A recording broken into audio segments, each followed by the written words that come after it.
In a world where AAA blockbusters get all the attention, it's easy to overlook the hidden gems, the AA games that punch way above their weight. These are the games made with smaller budgets and fewer resources, yet they deliver unforgettable experiences, sometimes even outshining the big dogs. Whether it's brilliant storytelling, creative gameplay, or insanely good atmosphere, these AA masterpieces prove that you don't need $1 billion budget to make an amazing game. In this list, we're diving into 20 must-play AA games that every gamer should experience.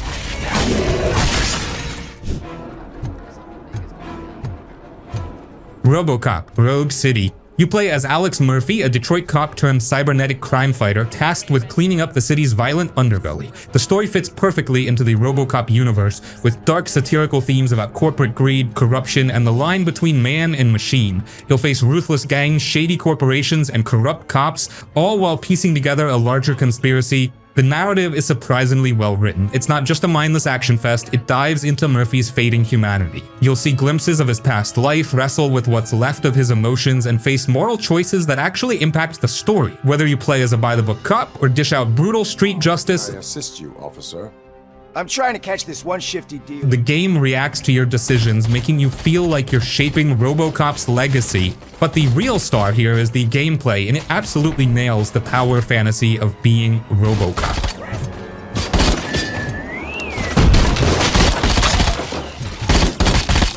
You move like a walking tank, slow, deliberate, but practically unstoppable. You can shrug off bullets, punch enemies through walls, and obliterate entire gangs with pinpoint-accurate headshots. The game captures that mechanical, powerful feel perfectly, making you feel like a relentless force of justice. The gunplay is incredibly satisfying. Robocop's signature Auto 9 pistol tears through enemies with brutal precision, and you can slowly upgrade it with explosive rounds, piercing shots, and rapid-fire mods, turning it into an absolute handheld cannon. You'll also get to use heavier weapons like shotguns, machine guns, and even grenade launchers, but nothing beats the sheer fun of landing perfect Auto 9 headshots and watching enemies crumble under the firepower. But Rogue City isn't just mindless shooting. It surprisingly mixes in detective elements and RPG-style decision-making.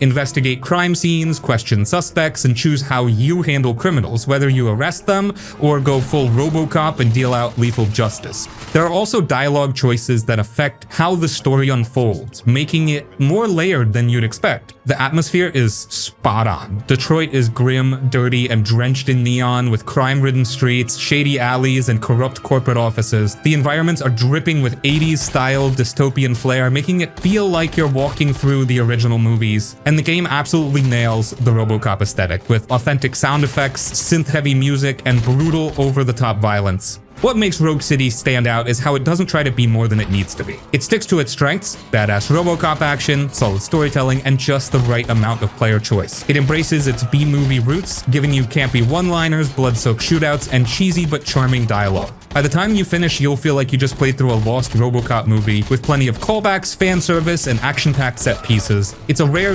AA gem that knows exactly what it wants to be. A fun power fantasy shooter with surprisingly deep storytelling and authentic Robocop vibes.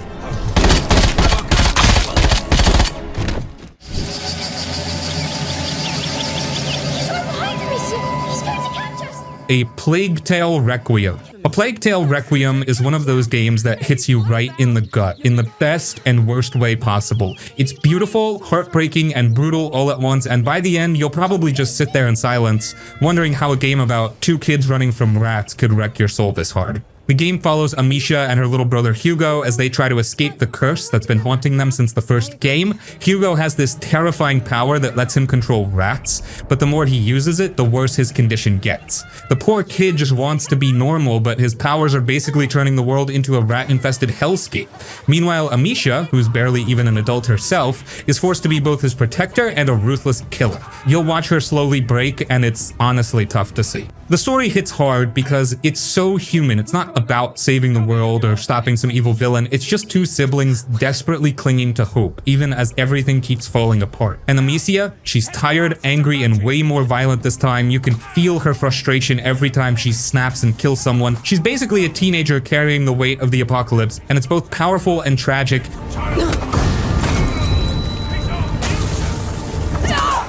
But the gameplay itself, oh man, it's brutal and brilliant. You're not some superhero, you're a teenage girl with a crossbow and a whole lot of stress, which makes the combat feel raw and messy in a good way. You can sneak around, set traps, or just go full-on John Wick with firebombs and Hugo's rat powers. And the rats? They're basically a tsunami of death this time. You'll see entire cities get swallowed by them. It's both horrifying and kind of fascinating to watch. The game also looks absolutely gorgeous. One minute you're wandering through a golden wheat field feeling like you're in a painting, and the next you're watching a castle crumble under a wave of rats. The lighting, the weather effects, and even the tiny details in the characters' faces make it feel next level beautiful, like an art film with stealth and rat-based murder.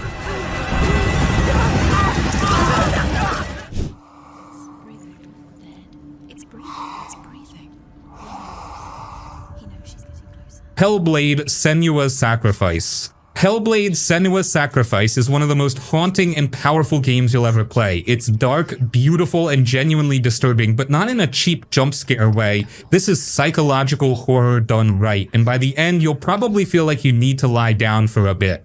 You play as Senua, a Celtic warrior, on a desperate quest to save the soul of her dead lover. But here's the thing, Senua is tormented by psychosis. She hears voices, sees hallucinations, and questions what's real. And the game doesn't just tell you this, it makes you experience it firsthand. You'll hear whispers in your ears, feel the paranoia closing in, and struggle with the constant dread of not knowing what's real. It's genuinely unsettling, but brilliantly immersive. The story itself is simple but incredibly emotional. Senua believes she can fight her way into Helheim, basically Viking hell, to rescue her lover's soul. But her journey is more personal. It's about facing grief, trauma, and mental illness. Don't kill me. As you play, you'll see glimpses of her past, the abuse she suffered, the loss she endured, and it makes her determination feel painfully human. But what makes Hellblade hit so hard is how it puts you in Senua's shoes. The voices in her head aren't just creepy background noise, they taunt you, confuse you, and sometimes even help you. One voice might warn you of an enemy attacking from behind, while another might mock you for being weak. Shh. It's constantly disorienting, making you second-guess everything, and when you're fighting for your life, those voices get louder and more frantic, making the tension absolutely nerve-wracking. The combat is brutal and raw, but it's deliberately simple. You're not some overpowered warrior, you're just Senua, fighting through her pain. The clashes feel slow and heavy, with every swing carrying weight. You'll dodge, block, and strike, but the real fight is the mental battle. The screen distorts when you're overwhelmed, and the voices scream louder, making you feel Senua's struggle with every step. Visually, Hellblade is stunning in the most unsettling way. The landscapes feel otherworldly with twisting, surreal environments that blur the line between reality and illusion. You'll walk through forests made of bones, stand on beaches of blood-soaked sand, and stare into endless haunting voids. The visual distortion effects and shifting environments make you constantly question what's real, which makes the whole experience feel like a fever dream. But the most powerful part of Hellblade is how raw and human it feels. The game doesn't glorify Senua's mental illness, it shows it with painful honesty. The developers worked with neuroscientists and people with psychosis to make the experience as authentic as possible, and it shows in every moment. It's not just a game, it's an emotional experience that puts you in the mind of someone battling inner demons. Well, it's nice to meet you. And The Forgotten City. The Forgotten City is one of those rare games that sneaks up on you. It starts off feeling like a simple mystery. You wake up in an ancient Roman city cursed by the gods. The twist, if even one person sins, everyone in the city is turned into gold. Your job is to figure out who's going to break the golden rule and stop them. The catch? You're stuck in a time loop, meaning every time the city falls, you restart the day with all your knowledge intact. At first it feels like a detective story, but the deeper you go, the more complex and morally twisted it becomes. You'll uncover dark secrets, philosophical debates, and staggering revelations that'll mess with your head. The writing is phenomenal. Every character feels flawed and believable with their own motives and struggles. Some are desperate, some are greedy, and some are just plain shady, making every interaction feel unpredictable. What makes the game so clever is how it rewards creativity. You can solve problems in multiple ways through persuasion, deception, or manipulation. And because of the time loop, you can get away with things you normally couldn't. Steal money? No problem, just reset the day and keep the cash. It makes you feel smart without ever feeling cheap. The city itself is hauntingly gorgeous. The golden statues, frozen in terrified poses, tell silent stories of suffering. The crumbling Roman architecture, paired with faint whispers of lost souls, creates an eerie, dreamlike atmosphere. It feels ancient, tragic, and surreal all at once. But the real brilliance of the Forgotten City is its philosophical depth. The game constantly challenges your morality, asking questions like, what is a sin? Or, do the ends justify the means? It doesn't spoon-feed you answers. Instead, it forces you to think for yourself, making every choice feel meaningful. And just when you think you have it all figured out, the game hits you with some wild twists that'll blow your mind. The final revelations are so shocking that you'll want to replay it just to catch all the clues you missed.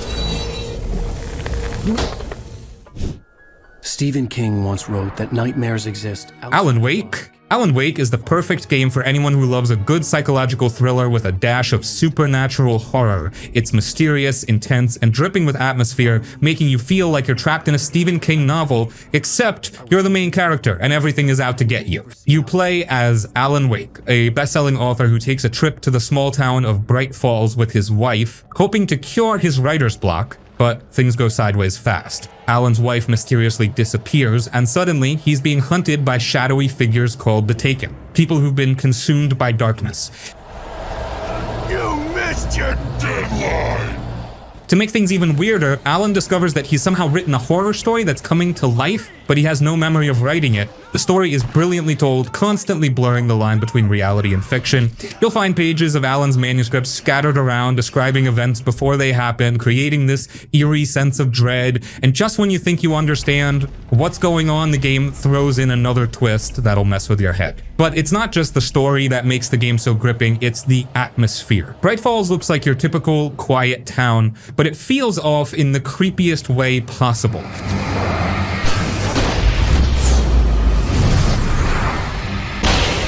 The forests are thick with fog, the moonlight barely cuts through the shadows, and the stillness is constantly broken by unsettling sounds. A branch snapping, a distant whisper, or something stalking you just out of sight. It's oppressively atmospheric in the best way. The combat is simple but intense. The Taken are vulnerable to light, so you use your flashlight to burn away their darkness before you can finish them off with a gun. It sounds straightforward, but when a swarm of shadowy figures ambushes you in the pitch-black woods, and your flashlight battery is running low, it gets incredibly tense. And since light is your only real defense, finding safe havens with street lamps feels weirdly comforting, even though you know it's only temporary. The game also nails its pacing. It's structured like a TV show with episodes that end on cliffhangers, complete with previously on Alan Wake recaps. It makes you feel like you're binge watching a supernatural thriller, and it's addictive as hell. But what really makes Alan Wake stand out is how clever and self-aware it is. The game constantly references horror tropes in literature with nods to Stephen King, Twin Peaks, and classic psychological thrillers.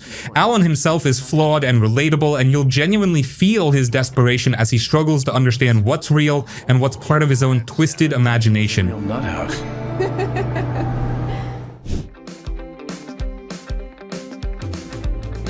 Life is Strange 2. You play as Sean Diaz, a regular 16-year-old kid whose life gets flipped upside down in the worst way possible. One moment he's hanging out with his little brother Daniel, and the next their dad is shot by a cop. It's brutal, sudden, and it forces Sean and Daniel to run away. But here's the twist. Daniel has telekinesis. Yep, the kid can move objects with his mind, which is super cool, except when he accidentally causes chaos. The game isn't about superhero powers though, it's about the bond between the brothers. You spend the whole game traveling from town to town, trying to stay hidden while finding your way to Mexico, where you hope to start a new life. And because Daniel is still a kid, he learns from everything you do. If you steal food, he'll think it's okay to take what he wants, but if you choose kindness, he'll grow up believing in compassion. Your choices don't just affect you, they shape Daniel into the person he becomes. And man, it gets heavy. You'll meet strangers who offer kindness and others who treat you like dirt just because of who you are. The game isn't afraid to get real. It tackles racism, immigration, and police brutality. You'll feel how unfair the world can be, especially for two kids just trying to survive.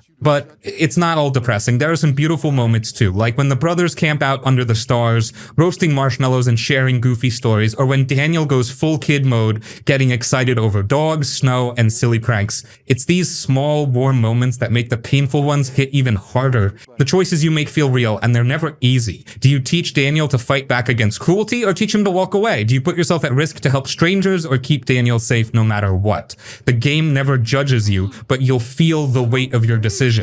Visually, the game is gorgeous. The open roads, pine forests, and dusty deserts make the road trip feel authentic. You'll travel through sleepy towns, dusty motels, and camps full of wanderers, and each place has its own vibe. The art style is simple but emotional, making every sunset and rainy road feel poetic and bittersweet. Nobody comes out here to picnic anymore. Well, that's good for us. Observer System Redux. Observer. System Redux is one of those games that just gets under your skin and stays there. It's creepy, weird, and unsettling, but in a way that makes you want to keep going, even when you're low-key freaked out. You play as Daniel Lazarski, a detective in a dystopian future where people can plug their minds into computers. But Daniel's not your average cop, he's an observer, meaning he can hack into people's memories and experience their thoughts and fears firsthand. Which sounds cool, right? Yeah, until you start seeing their nightmares. The story kicks off with Daniel getting a call from his estranged son, who seems to be in trouble. When Daniel tracks him down, he finds a dead body in a shady apartment building, and from there, everything goes straight to hell. The game isn't about solving a simple crime, it's about digging through broken minds and witnessing some seriously disturbing stuff. The mind-hacking sequences are where the game really shines and where it gets straight up messed up. You'll see people's darkest memories, but nothing makes sense. One moment you're walking through a glitchy hallway, and the next you're in a twisted, pixelated nightmare where the walls breathe and the furniture moves on its own. It's trippy as hell, and you'll constantly feel on edge, not knowing what's real or fake. The setting is straight up depressing, in a good way. The whole game takes place in a run-down apartment complex where everyone is either dead, missing, or paranoid. The hallways are dim and filthy, flickering lights barely work, and you'll constantly hear disturbing whispers and weird mechanical noises. It's claustrophobic as hell, making you feel stuck in this decaying cyberpunk hellhole. What's cool about Observer is how it balances detective work with horror. You'll investigate crime scenes, scan for blood, clues, and DNA, but then you'll jack into someone's mind and everything goes full-on psychological horror. And it's not just cheap jump scares, it's the slow, disturbing kind that messes with your head. Oh, and Rutger Hauer, the guy from Blade Runner, voices Daniel, which makes the whole experience even better. His gruff, tired voice makes Daniel feel like a man who's seen some real messed up stuff and just wants to get through one more case.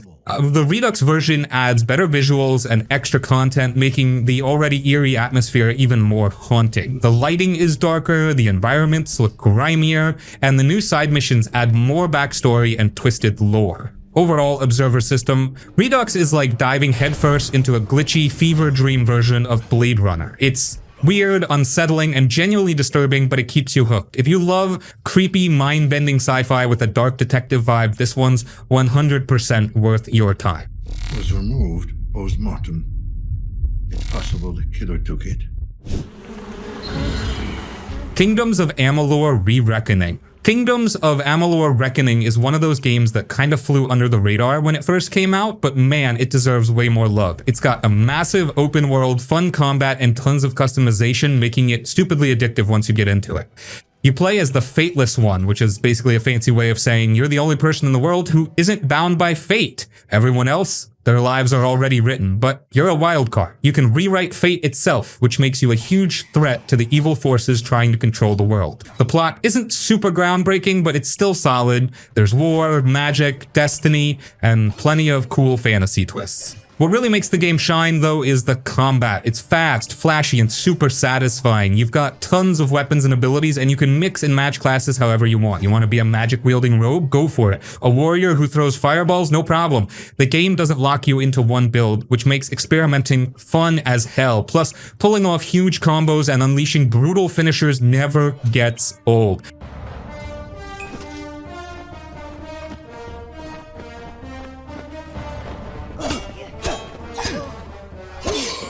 The world is massive and beautifully designed with lush forests, glowing caves, and massive open plains. It feels like stepping into a fantasy novel with plenty of side quests, dungeons, and hidden treasures to find. And since every region has its own look and lore, exploring never feels boring. One of the best parts is how flexible the game lets you be. If you get bored of your build, you can literally reset all your skills and try something new. It makes the gameplay feel fresh even after hours of play, and trust me, you'll be here for a while. The game is stupidly huge with dozens of hours of quests, faction missions, and tons of gear to collect.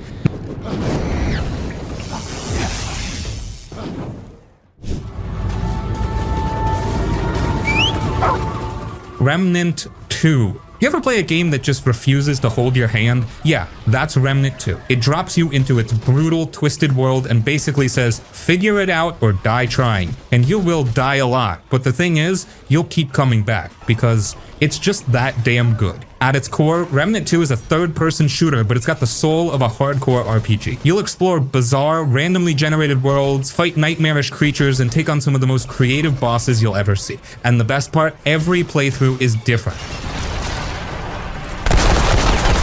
The game remixes the layout, enemies, and even entire quest lines, making every run feel fresh, even if you've already beaten it. The randomization makes exploring a blast. You'll never know what's coming next. Sometimes you'll stumble into a mini dungeon with a crazy hidden boss. Other times you'll find a merchant with rare gear. The constant surprises keep the game wildly unpredictable. And man, the build variety is insane. You pick an archetype, which is basically your class, but later on you can dual class, creating some wild combos. Want to be a stealthy sniper with healing powers? Go for it. Or maybe a tank that summons minions? You can do that too. The freedom to mix and match abilities makes every build feel personal, and it's stupidly fun experimenting.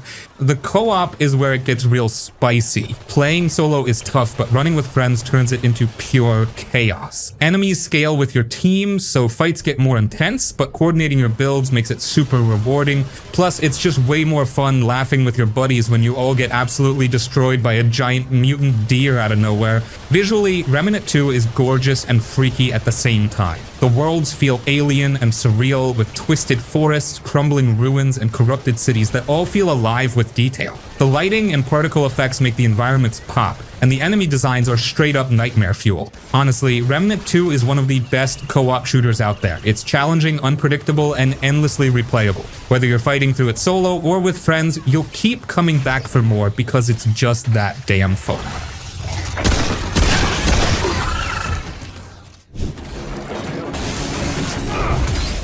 Evil West. Evil West is just pure dumb fun. And I mean that in the best way possible. It's the kind of game where you're punching vampires so hard they explode, and honestly, that's all it needs to be. You play as Jesse Rentier, a cowboy vampire hunter with a massive electric gauntlet and a whole bunch of guns, going around wrecking anything with fangs. The story? Who cares? It's just an excuse to kill monsters in the Wild West, and that's good enough for me. Now, the combat, straight up awesome. You got pistols, shotguns, rifles, and even a flamethrower, but the real MVP is your gauntlet. You can electrocute enemies, juggle them in the air, and smash them into the ground like you're playing Devil May Cry. It's fast, brutal, and stupidly satisfying. Like, you can punch a vampire so hard, it flies into a spike trap, and trust me, that never gets old. The enemies are pretty cool too. You'll fight hordes of minions, huge brutes, and some wild-ass boss monsters. And they're not just brainless bullet sponges, they'll rush you, teleport, and spam area attacks, so you can't just button mash. You'll need to mix up your gunplay and melee to stay alive. The locations are sick. You'll be storming through grimy swamps, abandoned mines, and creepy vampire nests. The whole game looks like some dark, twisted Western movie, and it totally nails the vibe. The lighting and atmosphere make it feel gritty as hell, especially when you're fighting under blood-red skies. And yeah, the upgrade system is simple but fun. You unlock new skills and perks, making your combos even crazier. By the end, you'll be wrecking entire groups of enemies without breaking a sweat. Honestly, Evil West is just a good time, no fluff. It's the kind of game you boot up when you want to turn your brain off and wreck some monsters. If you're in the mood for big guns, bigger punches, and non-stop carnage, you'll have a blast with this one.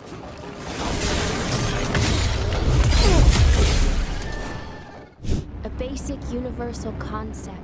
The Surge 2. The Surge 2 is one of those games that doesn't give a damn about holding your hand. It just throws you into its brutal, futuristic world and basically says, good luck, sucker, and honestly, that's why it's so fun. You play as some random dude, or lady, who wakes up after a plane crash in Jericho City, which is now a complete war zone, overrun with killer robots, insane mercenaries, and people who've gone nuts thanks to a technovirus. The plot is fine, but let's be real, you're here for the combat, and man, the combat hits hard. It's Souls-like, so you'll dodge, parry, and die a lot, but the limb tagging system makes it way more strategic. You can lock onto specific body parts, like arms, legs, or even heads, and slice them clean off. Why? Because ripping off enemy limbs gives you new gear. You want that sick armored leg piece? Chop off their leg. Need a better weapon? Off with their arm. It's gruesome, creative, and stupidly fun. And the gear system is awesome. You'll collect tech scrap from enemies and use it to upgrade your armor, weapons, and implants. Implants act like mods, giving you stuff like health boosts, damage buffs, or even weird energy-based abilities. You can mix and match builds, making your character feel totally unique.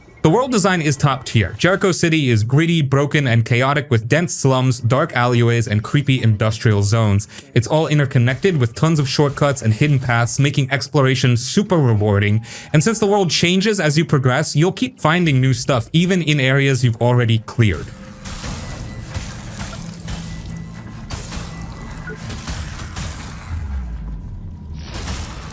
The enemies are relentless. You'll fight killer robots, cyborgs, and mutated freaks that'll wreck you in seconds if you're not careful. But the boss fights? That's where it really shines. These guys are huge, fast, and deadly with wild attack patterns that'll keep you on edge. And beating them feels damn satisfying. Oh, and the combat customization is wild. You can mod your gear with elemental effects like electrifying your blades or making your punches burn with fire. So you're not just slicing through enemies, you're shocking, burning, and dismembering them in the most savage ways possible. Graphically, the Surge 2 looks great with detailed environments, slick animations, and some brutal finishing moves that never get old. And the sound design is on point. The crunch of metal limbs and the satisfying clunk of your exosuit punches make every fight feel gritty and brutal. Overall, the Surge 2 is a criminally underrated gem. It's got tough, rewarding combat, deep customization, and limb-chopping action that makes every fight feel intense. If you're into Souls-like games but want something with a sci-fi twist, this one will absolutely hook you.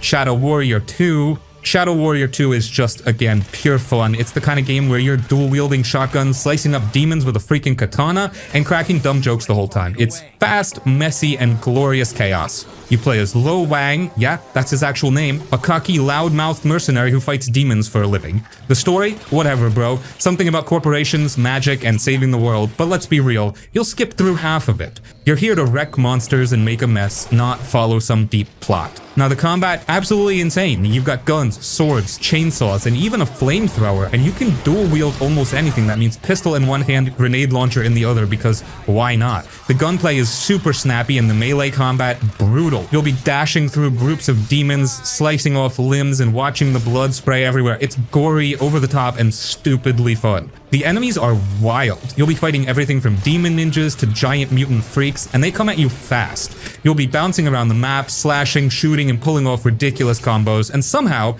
it never gets old.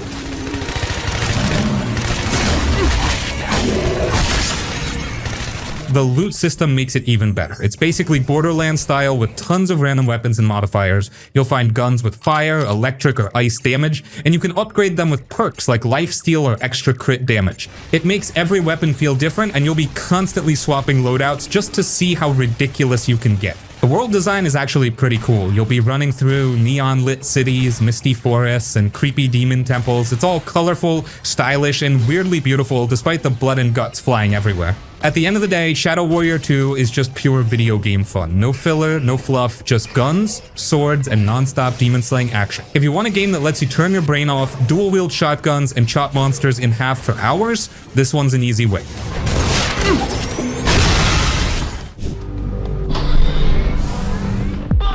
The Ghostrunner. Ghostrunner is one of those games that kicks your ass right out of the gate, but in a good way. It's basically cyberpunk parkour with a katana, and it doesn't hold back. You'll be wall running, dashing, slicing dudes in half, and dying a lot, but somehow you'll love every second of it. You play as a cybernetic ninja called the Ghostrunner, creative I know, and your job is to scale this massive tower run by a tyrannical AI overlord named Mara. The world, dystopian as hell. Think Blade Runner meets Mirror's Edge, but with way more neon and blood. The gameplay is where it shines. It's fast, fluid, and brutally unforgiving. You've got one-hit kills, which sounds fun until you realize it applies to you too. One mistake, dead. But the checkpoints are instant, so you'll be back in the action within seconds, making it super addictive. And the movement is slick. You'll be wall running like a parkour pro, sliding under laser beams and dashing through the air to dodge bullets. The whole thing feels buttery smooth, and once you get in the zone, you'll be pulling off insane stunts without even thinking. The combat is all about precision. You've got a katana, and, well, that's pretty much it. But who needs more when you can slice through enemies in a single hit? You'll be zipping across rooms, cutting down cyborgs, and deflecting bullets mid-air. It's fast, flashy, and makes you feel like a total badass. And the abilities? Oh man, you can slow down time, mid-dash, throw shurikens, and even teleport through enemies, turning them into cyber slush. The game keeps adding new skills, making you faster, deadlier, and more ridiculous as you go. The level design is top tier too. You'll be scaling skyscrapers, running through neon-lit slums, and dodging lasers in high-tech labs. The cyberpunk aesthetic is gorgeous, with bright neon colors, reflections everywhere, and a killer synthwave soundtrack that makes every fight feel like a music video. And yeah, it's tough as nails. You'll die constantly, but the game never feels unfair. Every death is just you getting better, learning the rhythm, and becoming an unstoppable machine. It's the kind of game where you'll restart a section 20 times, but when you finally nail it in one flawless run, you'll feel like Neo in The Matrix. Kingdom Come Deliverance. Kingdom Come Deliverance is one of the most realistic RPGs ever made, but don't expect dragons or magic here. Instead, you're thrown into 1403 Bohemia, where you'll be fighting, drinking, and probably getting your ass kicked by some random peasant because you forgot to sharpen your sword. It's brutal, slow, and weirdly addictive. You play as Henry, a blacksmith's son, whose life goes to hell when his village is raided and burned down by a bunch of Hungarian invaders. You somehow survive, but your family gets slaughtered, so what do? Swear revenge? Nope. You wake up half-naked in a monastery, broke and completely useless in a fight, and that's exactly what makes it brilliant. The game doesn't hold your hand. You're weak, clumsy, and can barely swing a sword at first. You'll miss half your hits, get tired after 2 swings, and probably get wrecked by some drunk dude with a stick. But that's the beauty of it. You actually have to learn everything, from combat techniques to reading and even alchemy. It's slow, but rewarding as hell. And the combat system? Oh boy. It's not your typical hack and slash. It's weighty, technical, and honestly, kinda clunky at first. You'll be blocking, feinting, and trying not to stab yourself, and once you get good at it, fights feel intense and authentic. Jesus Christ! Damn. You'll be swinging at just the right angle, blocking perfectly, and absolutely wrecking some bandit who dared to mess with you. But the realism doesn't stop there. You'll need to keep Henry fed, well-rested, and clean. Yep, if you wander into town covered in blood and filth, people will avoid you. And if you wear noble armor, guards will treat you with respect. Even your speech skills matter. Dress like a noble and people will take you seriously. Show up looking like a homeless knight and they'll laugh you out of the castle.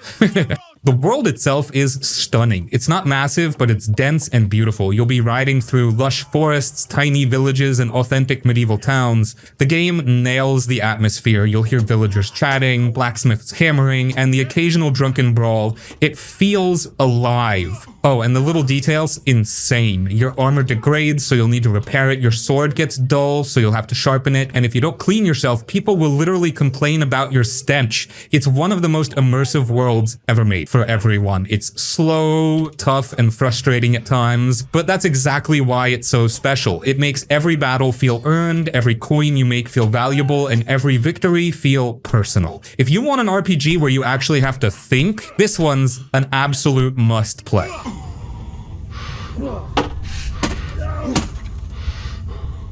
I knew that the brothers were far too proud to ever lay down their guns. Call of Juarez Gunslinger. Call of Juarez Gunslinger is one of the most underrated FPS gems out there, and I'm not even kidding. It's got tight gunplay, a killer Wild West setting, and a storytelling twist that makes the whole thing way more fun than you'd expect. It's short, sweet, and straight up badass. You play as Silas Graves, a grizzled old bounty hunter who shows up at a saloon and starts spinning wild tales about famous outlaws he supposedly fought. The cool part? You play through his flashbacks, but the dude exaggerates everything. 1 second you're fighting off 50 bandits, and the next he's like, actually it was 100, and boom, the game spawns more enemies right in front of you.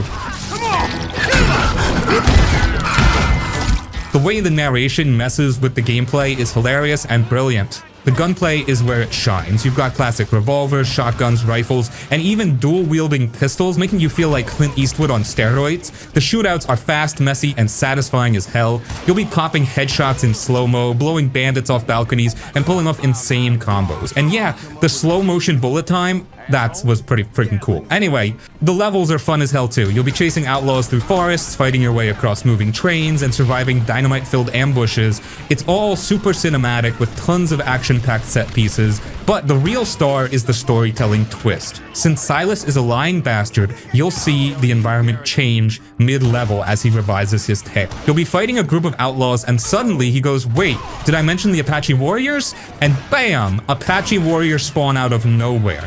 It's It's funny, creative, and makes the game feel unpredictable. Visually, the game's got a stylized comic book look with bold outlines and bright colors, which gives it a unique flair. It's like a graphic novel come to life, making every shootout feel stylish. Billy. Maybe discretion was the better part of valor.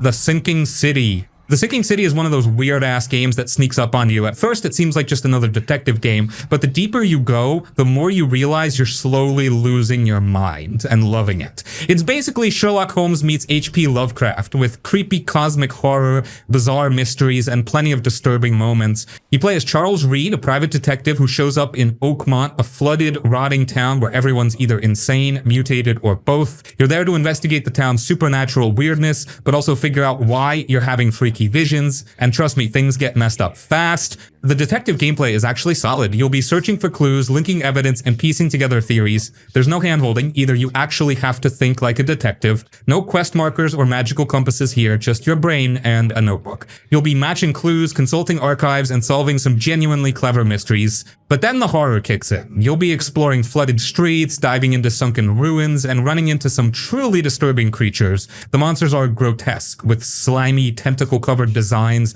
that feel straight out of Lovecraft's nightmares. And the atmosphere, super creepy. The town feels claustrophobic, eerie, and completely messed up. What makes it stand out is the insanity system. The more you're exposed to the supernatural, the crazier you get. You'll start hallucinating, seeing freaky visions, and questioning what's real. There are moments where you literally can't tell if you're fighting a monster or just losing your mind. It's trippy as hell, and it works perfectly for the setting. The combat, not the best. It's clunky and basic, and you'll probably wish there was less of it, but honestly, the detective stuff and atmosphere make up for it. You'll still push through the janky shooting just to see what kind of madness comes next. The world design is top-notch though. Oakmont feels gloomy and oppressive with flooded streets, crumbling buildings, and murky canals. You'll be rowing through the waterlogged alleys, exploring abandoned mansions, and wading through chest-deep sewage, all while fighting off fish-faced cultists. It's gross, grimy, and weirdly beautiful in a haunting way. And the side quests? Some of the darkest and strangest you'll find. You'll help a woman find her missing husband, only to discover he mutated into a sea monster. Or you'll track down a thief, only to realize they were stealing cursed artifacts that drive people insane. It's weird, twisted, and perfectly fitting for the game's tone.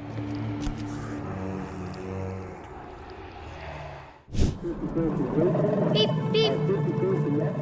Deliver Us Mars. Deliver Us Mars is one of those slow burn, story right in the feels, but it also makes you feel kind of small in the face of space's massive emptiness. It's part exploration, part puzzle solving, and part emotional gut punch, all wrapped up in a bleak sci-fi setting. You play as Kathy Johansson, an astronaut with some serious family baggage. Your mission? Travel to Mars to retrieve stolen colony ships that could save Earth, which is pretty much dying. Sounds simple, right? Wrong. Turns out your father is part of the group that stole the ships, making the whole thing super personal. So now you're not just saving humanity, you're chasing family ghosts too.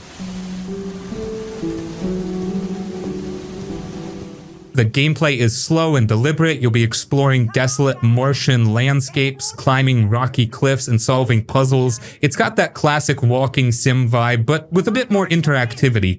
The puzzles are clever, but not too hard, usually involving lasers, power routing, and manipulating objects. It's the kind of game where you'll stare at a console for 5 minutes, then feel like a genius when you figure it out. And the climbing mechanics, honestly, surprisingly good. You'll be using your pickaxes to scale cliffs, and it actually feels weighty and realistic. The terrain is rough, and slipping up means restarting a section. It gives the platforming parts some tension, which makes the traversal feel meaningful rather than just filler. But the real star here is the story. It's emotional, bittersweet, and really well written. Kathy's personal journey dealing with her father's betrayal, her own conflicted feelings, and the burden of saving humanity gives the game emotional weight. It's not just about exploring Mars, it's about exploring guilt, loss, and hope. Visually, the game nails the atmosphere. Mars feels barren, harsh, and lonely. The red desert stretch endlessly, and the faint dust storms in the distance make you feel insignificant. The abandoned colony ships are haunting, filled with echoes of the past,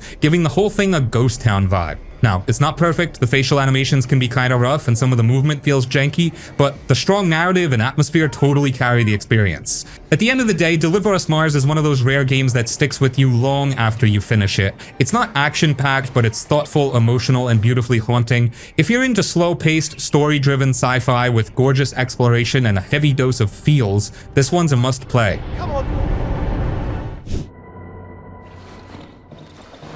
The Darkwood. Darkwood is one of the creepiest, most unsettling survival horror games you'll ever play, and it doesn't even need jump scares to mess with you. Instead, it slowly gets under your skin with pure dread and paranoia, making you feel like you're losing your mind right alongside your character. You play as some random dude, no fancy hero name here, stranded in a mysterious, twisted forest. The woods are spreading like a disease, swallowing villages and turning people into horrifying freaks. Your goal? Get out. But good luck with that, because the forest doesn't want you to leave. The gameplay is all about survival. During the day, you'll be exploring the forest, gathering supplies and crafting weapons and barricades, but once night falls, oh man, you're in for it. You'll be holed up in a tiny shack, barricading windows and clutching your rusty plank with nails, hoping you can fend off whatever's scratching at the door. And here's the thing, you can't even see properly. The game uses a cone of vision mechanic, which means you can only see what your character is facing, leaving you constantly paranoid about what's creeping behind you. You'll hear whispers, footsteps, and things moving in the darkness, but you won't know what's real and what's in your head. The combat? Clunky and stressful, but that's the point. You'll be swinging makeshift weapons and shooting rusty pistols, but every hit feels slow and desperate, and ammo is super rare, so you'll constantly be on edge, knowing you can't just blast your way out of trouble.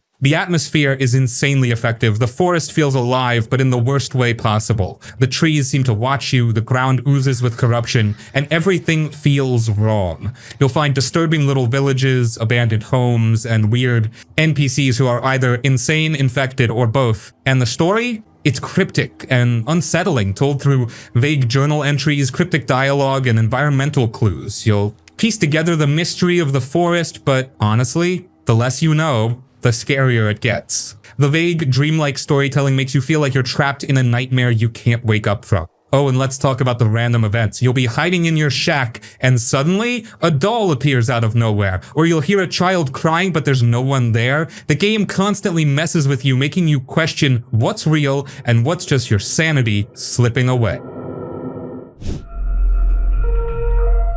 The Signalis. This is survival horror boiled down to its raw, brutal form, but with a sci-fi twist that makes it feel fresh and disturbing as hell. It's weird, vague, and constantly messing with your head, which is exactly why it slaps so hard. You play as Elster, an android pilot who wakes up on a frozen hellhole of a planet after crash landing her ship. She's looking for her missing partner, but instead, she stumbles into an absolute nightmare. The place is crawling with corrupted androids, which are basically half-dead, glitching freaks with metal limbs and twitchy movements. It's sci-fi horror at its finest, bro. The gameplay? Classic survival horror, no BS. You'll be creeping through dimly lit corridors, solving puzzles, and managing your tiny-ass inventory like your life depends on it, because it does. You get 6 item slots, which means you're constantly making tough calls. Do you bring more ammo or a health pack, key item, or a flare? It's stressful in the best way possible. But the real star here is the atmosphere, which is pure nightmare fuel. The pixelated visuals give it this retro PS1 vibe, but don't let that fool you, it's creepy as hell. The grainy filters, glitch effects, and claustrophobic level design make you feel trapped and uneasy the entire time, and the sound design? Bro, it's haunting. You'll hear distant clanking, faint whispers, and static bursts that make you constantly second-guess what's around the corner. The story is, well, it's kind of confusing as hell. It's fragmented and dreamlike, mixing sci-fi horror with psychological dread. You'll find cryptic logs, disturbing notes, and weird flashbacks, but it never fully explains itself, and that's the genius of it. You're left with more questions than answers, which makes everything feel even more unsettling. And the world itself, just pure nightmare fuel. One minute you're in a rusty colony bunker, and the next you're walking through some surreal, broken reality with floating architecture and twisted visuals. It's trippy and disorienting, but it works so damn well.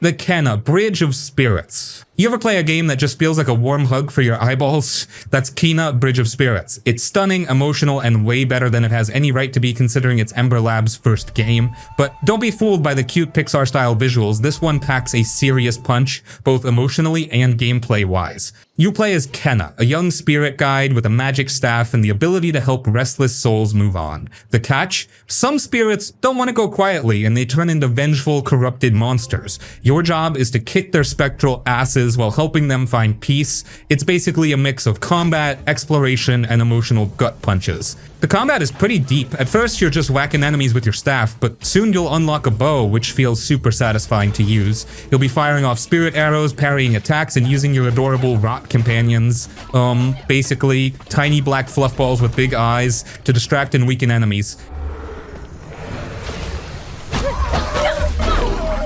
And man, these little guys aren't just cute, they're crucial for solving puzzles and wrecking bosses. And the bosses? No joke, for such a bright, colorful game, Kenna surprisingly throws some tough fights at you. You'll need to time your dodges, land precise parries, and strategically use your rot abilities. Some of the late game bosses will smack you around if you're not paying attention. It's challenging but fair, which makes every victory feel super satisfying. But where Kenna really shines is its world and atmosphere. The forest environments are absolutely gorgeous, like Studio Ghibli level breathtaking. You'll be wandering through mystical woods, climbing ancient ruins, and exploring colorful villages. The lighting, particle effects, and fluid animations make the whole thing feel alive, like you're playing through an interactive animated movie.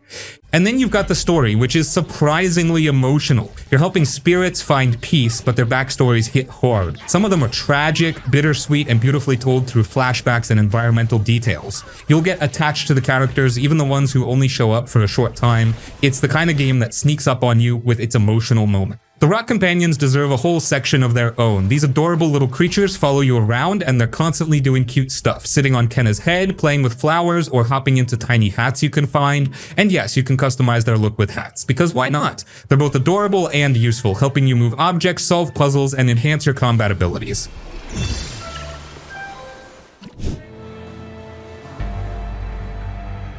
A Way Out. A Way Out is a pure co-op game. You can't play it alone, you'll need a friend, and honestly, that's what makes it so good. You and your buddy become Leo and Vincent, two guys trying to break out of prison. They start off as strangers, but as the story goes on, they become close, almost like brothers. The gameplay keeps things fresh the whole time. You'll be sneaking past guards, boosting each other over walls, and teaming up for escape plans. It's not just action though. You'll also do random stuff like playing board games, fishing, or even competing in silly mini-games. It makes the world feel real and gives you a break from the tension. The combat and chases are fast-paced and fun. You'll punch goons, steal cars, and run from the cops. The split-screen style makes it feel like you're both in a movie. Even when you're doing different stuff, one of you might be in a cutscene while the other is still playing, which makes it feel unique. But the best part? The story hits hard. Alright, shut down. Come on through. What starts as a simple escape turns into something way deeper. The twist near the end will probably shock you, and the final showdown? Let's just say you and your friend might not be so friendly afterward. A Way Out is short but memorable. It's emotional, creative, and way more fun with a buddy. If you're looking for a co-op game with a great story and fun teamwork, this one's a must-play. Just make sure you trust the person you're playing with. You'll see why. Come on!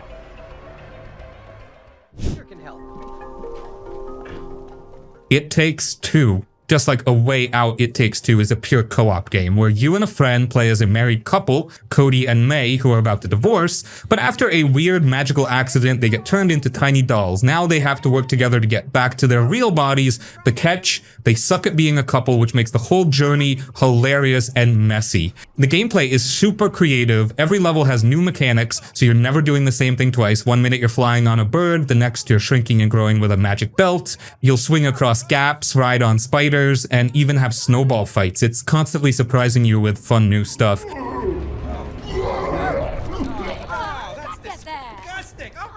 The puzzles and platforming are perfectly designed for co-op. You'll need to communicate a lot, whether you're pulling levers or timing jumps. And the boss fights, insanely fun. They force you to use teamwork, and every fight feels unique. And man, the visuals are super charming. The world feels like a giant, colorful playground with tons of little details. You'll run through snow globes, climb over toolboxes, and ride on frogs. The cartoony style makes everything feel lighthearted and fun. At the end of the day, It Takes Two is one of the best co-op games ever made. It's fun, creative, and surprisingly emotional. If you've got a friend or partner, this is a must-play. Just be ready to yell at each other a little because some puzzles will test your friendship.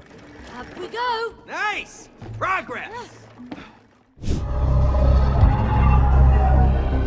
The Ascent. The Ascent is a top-down cyberpunk RPG where you run, gun, and wreck everything in sight. You play as an indent, basically a corporate slave for some greedy megacorp, but when the company suddenly goes bankrupt, the whole city turns into a war zone. Now, you're stuck in the chaos, fighting through gangs, killer robots, and corrupt factions just to stay alive. The combat is, well, again, fast and brutal. You're constantly blasting through waves of enemies with big-ass guns, machine guns, flamethrowers, rocket launchers, you name it. You can take cover, but most of the time, you're better off charging in and unloading everything. The screen gets packed with explosions, and it just feels badass. Plus, you get augments like deploying combat drones, hacking enemy turrets, or slowing down time, which makes the fights feel chaotic and fun.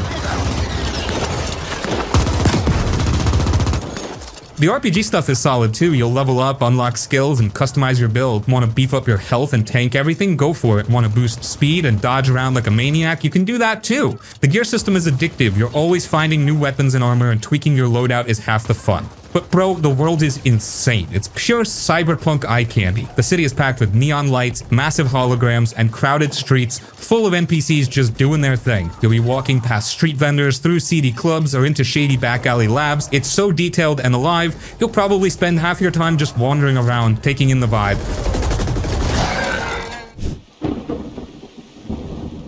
Sifu. Sifu is a brutal, no-nonsense beat-em-up where you play as a martial artist out for revenge. Your family gets murdered by a crew of assassins, and now you're hunting them down one by one. But here's the kicker. Every time you die, you age. So you start off young and fast, but the older you get, the slower but stronger you become. It's a brilliant risk-reward system that makes every fight feel intense as hell. The combat is straight up insane. You're ducking, weaving, and countering like a kung fu badass. The hits feel meaty, the animations are slick, and when you pull off a perfect parry into a finisher, it's just chef's kiss satisfying. You can throw enemies into walls, smash their faces into tables, and use random objects as weapons. It's fluid, fast, and honestly, it makes most action games look clunky in comparison.